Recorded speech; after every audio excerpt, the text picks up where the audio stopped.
सुप्रभातम आजिर पंचांग ओ अमृत वचन। शुभ सकाळ।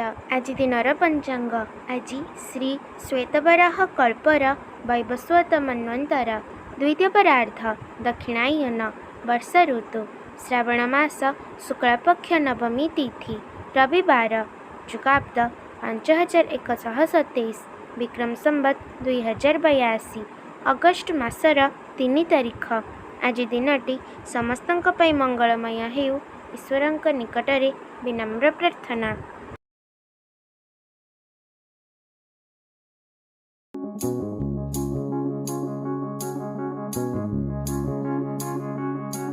उपदेश तो शुणुछ और बहिरे पढ़िछ, से सबको यदि आचरण में परिणत करा न जाए तेबे हजार उपदेश मध्य किछि कामरे आसिब नाही।